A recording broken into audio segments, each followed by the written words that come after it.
Nadreen, गुज़श्ता शब इचरा में एक गैर इंसानी एक बड़ा अफसोसनाक वाक़या पेश आया। एक ख़ातून थी, उन्होंने एक शर्ट पहनी हुई थी, उस शर्ट के ऊपर कोई अरेबिक ख़त्ताती थी।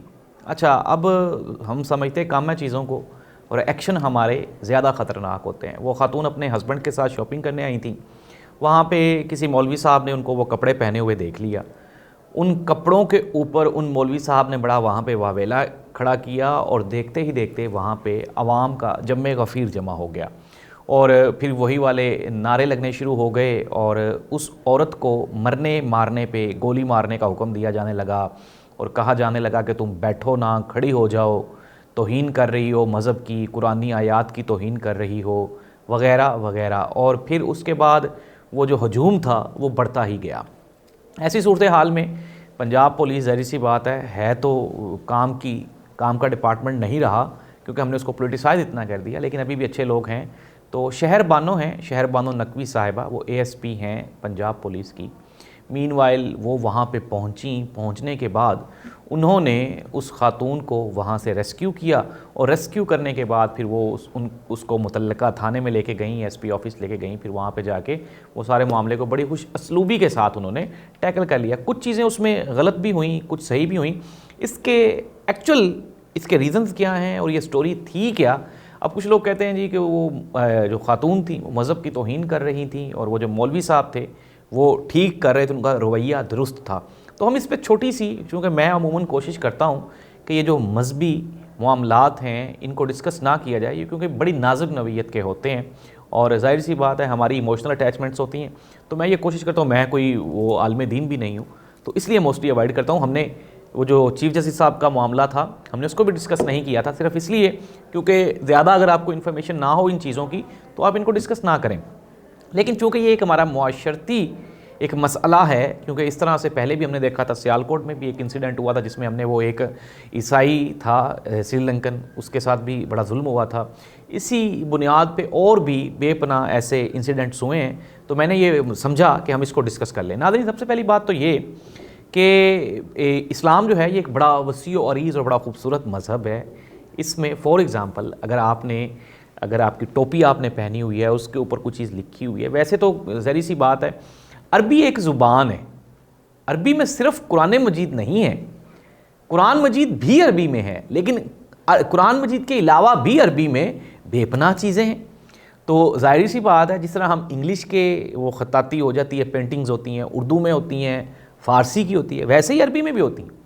तो ये जो सूट खातून ने पहना हुआ था उसके ऊपर कोई कुरानी आयात या कोई कुरानी लफ्ज़ नहीं लिखा हुआ था। वैसे तो अगर सोचा जाए, समझा जाए तो बैतुल खला भी ये एक अरबी लफ्ज़ है, लेकिन जाहिर सी बात है बैतुल खला का मतलब तो गुसल खाना होता है। तो अब ज़ाहिर सी बात है बैतुल खला को बैतुल खला ही कहा जाएगा। वो एक पंजाबी में एक वो लतीफ़ा ही है कि वो कहते हैं कि कोई पाकिस्तानी अरबी चला गया तो उसको वो जो अरबी था उसका मालिक वो उसको गालियाँ निकाल रहा था अरबी में और वो आगे से आमीन आमीन सुमा आमीन कह रहा था। मतलब कि हम यही समझते हैं कि शायद अरबी में सिर्फ़ और सिर्फ वो आयात और कुरान मजीद ही उतरा है। अरबी एक ज़ुबान है और उसका इस्तेमाल हर जगह पे जैसे उर्दू, फ़ारसी, अंग्रेज़ी का है। तो वो जो खातून ने लिबास पहना हुआ था उस पर कोई भी ऐसा कोई कुरानी आयात वाला सिलसिला नहीं था। गलत फहमी हो गई एक तो ये, लेकिन चलें ये है कि हम किसी नाखुशगवार वाक़े से बच गए और पुलिस ने एक अच्छा काम किया। लेकिन मुझे एक शिकायत पुलिस से भी है कि वो जो उस खातून से प्रेस कॉन्फ्रेंस करवाएगी और उससे माफ़ी मंगवाएगी जी कि मुझसे गलती होगी, और यार गलती उसकी नहीं थी, गलती उस हजूम की थी। उस हजूम को माफ़ी मांगनी चाहिए थी उस खातून से जिसको कि ज़दोकोब किया गया, ऐसा नहीं होना चाहिए था। लेकिन नाज़रीन, ज़ाहिर सी बात है, मैं फिर दोबारा कह रहा हूँ कि ये नाजुक से मामलात होते हैं तो इनको अवॉइड करना चाहिए। और फिर मेरा एक और भी कंसेप्ट है, मैं ये कहता हूँ कि मज़हब जो है वो एक बड़ा प्राइवेट मैटर है, एक बड़ा सेंसिटिव इशू है। इसको इस तरह से अवामी स्पेसेस पे, प्लेसेस पे अगर आप कुछ देखते भी हैं तो आप उस खातून को अकेले में समझा सकते हैं या उसके साथ कोई नरमी वाला रवैया अपनाना चाहिए ताकि हम किसी भी जुल्म और फसाद से बच सकें। तो खैर एक नाखुशगवार वाक़या था, लेकिन ये मज़ीद नाखुशगवार हो सकता था अगर उसमें वो जो हमारी शहर बानो नकवी साहिबा जो एएसपी हैं, अगर वो इन्वॉल्वमेंट ना करती, बड़ी डेयरिंग स्टेप और बड़ा बोल्ड स्टेप था। लेकिन उनसे जो प्रेस कॉन्फ्रेंस करवाई गई, मैं उसके हक में नहीं था, उसको मैं कंडेम करता हूँ, वो नहीं होनी चाहिए थी। तो ये एक सोशल इशू था और हमें मेरा ये मैसेज भी है आप सब लोगों के लिए कि कोई भी काम हो तो कानून को अपना रास्ता लेना चाहिए, बजाय इसके कि हम वहाँ पर अपने हाथ में कानून ले लें। ये गलत बात है। वापिस आते हैं पाकिस्तान की सियासी सूरत हाल की जानी। मरियम नवाज साहिबा पंजाब की पहली खातून वज़ीर आला के तौर पे मुंतखब हो गई। ये इंतखाब कैसा था, इसका आने वाले दिनों पे क्या असर होगा? पाकिस्तान तरीके इंसाफ ने धांधली का शोर तो मचाया, लेकिन धांधली पे कोई एहतजाज खातर ख्वाह पीटीआई की जानिब से नज़र नहीं आ रहा। दूसरी सियासी जमातें जैसे कि JUIF ने कराची में किया, इसके अलावा फंक्शनल लीग ने सिंध में किया और जमात इस्लामी ने, वो बड़ा एहतजाज कर रही हैं और KP में भी हो रहा है, पंजाब में भी तैयारी हो रही है। लेकिन PTI उस तरह से एहतजाज नहीं कर पाई। क्या PTI के साथ जिस तरह से गुज़श्ता 2 साल में जो सलूक किया गया, फिर उसके रिस्पॉन्स के तौर पर PTI को वोट भी पड़ा, पंजाब हुकूमत का अगला लाहे अमल क्या होगा, ये मैं आपको बड़ी खबर दूंगा आज के प्रोग्राम में। प्रोग्राम का बाकायदा आगाज़ कर लेते हैं, पंजाब से ही शुरू करते हैं। मरियम नवाज साहिबा का इंतखाब, देखिए मैं एक चीज़ जो है, हमारी एक ग्राउंड रियलिटीज़ होती हैं जिन्हें हम हकीकत पसंदाना रवैया कहते हैं। तो हकीकत पसंदाना रवैये के मुताबिक मोहतरमा मरियम नवाज साहिबा का बतौर वज़ीर आला पंजाब इंतखाब बिल्कुल भी अच्छा नहीं है। अगर हम पंजाब की तारीख देखें तो उस्मान बुज़दार साहब भी यहाँ पे वज़ीर आला रहे और रिसेंटली अभी मोहसिन नकवी साहब जैसा नाअहल आदमी वो भी यहाँ पे वज़ीर आला रहा है और डिलीवर कर जाते हैं, परफॉर्म कर जाते हैं। लेकिन मैं ये समझता हूँ कि जिस तरह से एक अच्छी अपॉर्चुनिटी थी मियाँ मोहम्मद शहबाज शरीफ साहब की सूरत में, एक बड़े अच्छे एडमिनिस्ट्रेटिव थे, लेकिन जाहिर सी बात है मरकज़ में जाना था, वज़ीर आज़म बनना था। तो अगर हम पीपल्स पार्टी की बात करें तो सिंध में उन्होंने, उनकी अक्सरियत है और वहाँ पर वो आसिफ़ा को या फिर दूसरी जो बख्तावर हैं उनको वहाँ पे वज़ीर आला लगा सकते थे, लेकिन उन्होंने नहीं लगाया क्योंकि ये पॉलिटिकल पार्टी और डेमोक्रेटिक जो मामलात होते हैं वो बड़े सेंसिटिव होते हैं। तो पाकिस्तान मुस्लिम लीग नून अपने गलतियों पे गलतियाँ दोहराई जा रही है। वज़ीर आज़म मियाँ साहब बन रहे हैं, वज़ीर आला पंजाब मरियम नवाज साहिबा बनी है। अब मरियम नवाज साहिबा के लिए सबसे बड़ा चैलेंज वो ये होगा कि जाहिर सी बात है मोहतरमा मरियम नवाज साहिबा को तो सवाल सुनने की आदत ही नहीं है, तो जवाब कैसे देंगी? हमने उनके जितने भी गुज़श्ता इंटरव्यूज़ देखे हैं, इवन के मंसूर अली खान साहब उनके बड़े करीबी, उनकी पार्टी के करीबी समझे जाने वाले सहाफ़ी हैं, तो उनको भी इंटरव्यू देते हुए वो इंस्ट्रक्शंस दे रही थी, कैमरा बंद कर दो, ये रिकॉर्ड ना करना, ये ना करना, वो ना करना। तो यहाँ पे तो लाइव क्वेश्चंस होंगे, यहाँ पे ज़री सी बात है मीडिया को रोक दिया गया है, वहाँ पे एंट्री अब सख्ती से होगी। मलिक अहमद खान साहब स्पीकर मुंतखब हुए हैं और पहला जो ऐलान किया गया है वही मीडिया पर पाबंदी लगाने का किया गया है। तो ये मुश्किल होंगे हालात, मरियम नवाज साहिबा के लिए आसान नहीं होंगे, पंजाब के लिए भी आने वाले दौर में मुश्किल हालात होंगे।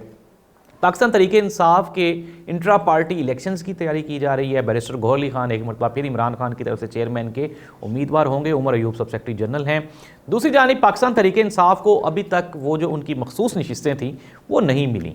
अब ज़ाहिर सी बात है, अब तो ये सवालिया निशान है कि अगर उनको मखसूस नशिस्तें ही नहीं मिलनी थी तो फिर वो जिस तरह से वो सुन्नी इत्तेहाद में क्यों शामिल हो गए, तो उसका जवाब ये है कि अगर वो आज़ाद रहते, सारे के सारे उनके जितने भी वर्कर्स हैं या जितने उनके जो मुंतखब नुमाइंदगान हैं अगर आज़ाद रहते तो जाहिर सी बात है पाकिस्तान है, यहाँ पे हॉर्स ट्रेडिंग निस्बतन आसान होती है, तो उनके बिकने के चांसेस रहने थे। अब जाहिर सी बात है उन्होंने सिक्योर कर लिए और एक बड़ी ज़बरदस्त अचीवमेंट है। मैं ये आपको एक बड़ी खबर दे रहा हूँ कि इतनी सख्ती के बावजूद, और PTI वालों को ये भी पता है कि PTI के लिए हालात आइंदा 2 साल भी सख्त ही रहने हैं, नरम नहीं होने वाले, और इसके बावजूद भी एक MN टूटा और आई थिंक सो दैट 6 जो MPAs हैं पंजाब से वो लोटा बने। इसके अलावा बकाया सारी जमात ने सुन्नी इत्तेहाद की वो जो शमूलियत है वो इख्तियार कर ली है। कुछ लोगों ने नहीं की, 7-8 लोग कम हैं। उसकी भी मैं आपको एक रीज़निंग बता देता हूँ। कुछ लोग कह रहे हैं शायद कम लोगों ने ज्वाइन किया है, 81 हुए हैं आई थिंक सो। तो 8 लोग ऐसे भी हैं जिन्होंने सुन्नी इत्तेहाद को इसलिए ज्वाइन नहीं किया क्योंकि अब PTI की इलेक्शंस होने, इंट्रा पार्टी इलेक्शंस होने, उसमें उन्होंने शमूलियत इख्तियार करनी है। बैरिस्टर गौहर अली खान, शेर अब्दुल मरवत, इसके अलावा उमर अयूब, इसके अलावा और भी KP के से ना कुछ लोग हैं, उन्होंने ज्वाइन नहीं किया। तो उसका रीज़न ये है कि जब इंट्रा पार्टी इलेक्शंस हो जाएंगे तो वो बाद में PTI ज्वाइन करेंगे क्योंकि PTI की भी एग्जिस्टेंस रहेगी। और फिर उसके बाद आपको पता है, एक अच्छी बात जो मैंने पिछले प्रोग्राम में भी बताई थी वो ये है कि पाकिस्तान तरीके इंसाफ ने इस मरतबा उन्होंने असम्बली का फ्लोर खाली छोड़ने की प्लानिंग नहीं की हुई। एक मजबूत अपोजिशन के तौर पे वो सामने आएंगे। इमरान खान साहब ने IMF को जो ख़त लिखा जा रहा है उसके ऊपर काफ़ी वावेला मचाया जा रहा है इमरान खान की पाकिस्तान के लिए कुछ सर्विसेज ऐसी हैं जो हमेशा नाकाबिले फरामोश रहेंगी।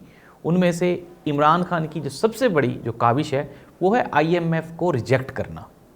इमरान खान ने अपनी हुकूमत के आखिरी अय्याम में IMF के साथ एग्रीमेंट्स को ख़त्म कर दिया था और वो ये चाह रहे थे कि हम IMF के पास ना जाएं, जिसको आने वाली हुकूमत ने दोबारा फिर रीन्यू करवाया और इमरान खान के ऊपर बड़े उन्होंने इल्ज़ामात लगाए जी कि इमरान खान IMF के पास नहीं जा रहा था। लेकिन इमरान खान ने चीज़ों को कंट्रोल किया हुआ था। जैसे ही IMF के पास गए तो कर्ज़े बढ़ गए, उससे महंगाई भी बढ़ गई। अब नाज़रीन, मैं आपको छोटी सी एक बात बता देता हूँ। IMF क्या है? IMF है पाकिस्तानी सियासतदानों की सबसे बड़ी नाअहली। ये मेहनत नहीं करना चाहते, ये मुल्क को नहीं चलाना चाहते, ये पाकिस्तान के अंदरूनी और बैरूनी सोर्सेज जो पाकिस्तान के पास मौजूद हैं उनको यूटिलाइज नहीं करना चाहते। अब होता क्या है, मैं आपको एक आसान सा फार्मूला बता देता हूँ। अगर फॉर एग्जांपल एक सुस्त आदमी होता है, वो क्या करता है? वो उधार ले लेता है अपने दोस्तों से, उधार खाता है, फिर वो उधार वापस करने के लिए और 4 दोस्तों से उधार ले लेता है और फिर वो वापस कर देता है। इसकी बजाय अगर वो बंदा मेहनत मजदूरी करे, चाहे किसी से उधार भी ले ले, उसको किसी कारोबार में लगाए और लगाने के बाद उधार वापस कर दे और अपना कारोबार उसका स्टार्ट हो जाए। पाकिस्तान में 70 सालों में किसी भी सियासतदान ने IMF को इसलिए नहीं छोड़ा क्योंकि इनकी रोजी रोटी IMF से चल रही होती है। IMF से जो कर्जे आते हैं उसमें से ये करप्शन करते हैं, अपना हिस्सा खाते हैं। पाकिस्तान पे कभी भी कुछ भी नहीं लगता और ना ही लगने वाला है। यही रीज़न है कि IMF का लोन हर साल बढ़ता जा रहा है। इवन के लोन वापस करने के लिए भी हम लोग लोन लेते हैं और कोई सोर्सेज नहीं है। IMF का पाकिस्तान के साथ होना कोई ज़रूरी नहीं है। ये कोई हुब्बुल वतनी नहीं है कि जी आप IMF की खातर अपने ही लोगों को मारना शुरू कर दें। IMF अगर हमें पैसे नहीं देता, अल्लाह करे कि ऐसा हो और वो इस मरतबा हमें पैसे ना दे, ताकि हमारे सियासतदानों को, हमारे ताकतवर इदारों को, हल्कों को ये अंदाज़ा हो जाए कि यार इस मुल्क को चलने देना है, चलाना है। जब IMF पैसे नहीं देगा तो जाहिर सी बात है फिर इनको कोई ना कोई सोर्सेज तलाश करना पड़ेंगे। पाकिस्तान के पास एक बड़ी गोल्डन अपॉर्चुनिटी है। मैं तो कहता हूँ इमरान खान को चाहिए कि खत लिख दे और IMF को भी चाहिए वो थोड़ा सा गैरत का मुजाहरा करे और वो इस मरतबा पाकिस्तान को कर्जा ना दे। पाकिस्तान का कर्जा नहीं रुकेगा। इमरान खान सिर्फ और सिर्फ आडिट के लिए खत लिख रहे हैं क्योंकि इमरान खान भी नहीं चाहता कि IMF पाकिस्तान को कर्जा ना दे, क्योंकि उनकी भी कभी ना कभी गवर्नमेंट तो आनी है ना। तो इस तरह से मैं इस चीज़ के बिल्कुल भी हक में नहीं हूँ कि पाकिस्तान IMF के पास जाए या IMF पाकिस्तान को कर्जा दे। तो इमरान खान का ख़त लिखना कोई इतनी बड़ी गद्दारी नहीं है जितनी नून लीग खप डाल रही है। मैंडेट चोर, मरियम के पापा चोर हैं, ये वो नारे हैं जो मरियम नवाज़ साहिबा को पंजाब असम्बली में बर्दाश्त करने पड़ेंगे और शहबाज शरीफ साहब को मरकज़ में बर्दाश्त करने पड़ेंगे। 2013 के इलेक्शन में भी धांधली हुई, 18 में भी हुई और 24 में भी हुई। अब एक अच्छी बात यह है पाकिस्तान में कि जमहूरियत पसंद रवैया वो आहिस्ता आहिस्ता बढ़ रहा है। ये और बात है कि जमहूरियत अभी कमज़ोर है, लेकिन कभी ना कभी ये सेहतमंद और तंदुरुस्त हो जाएगी। अल्लाह इस मुल्क का हामी और नासिर हो और पंजाब पे और मरकज़ पे अल्लाह करे कि कोई इस तरह की कोई पॉलिसीज़ बना ली जाएँ जिससे आवाम को फ़ायदा हो। अभी तक तो वक्ती तौर पे कुछ भी दिखाई नहीं देता। अल्लाह हाफ़िज़।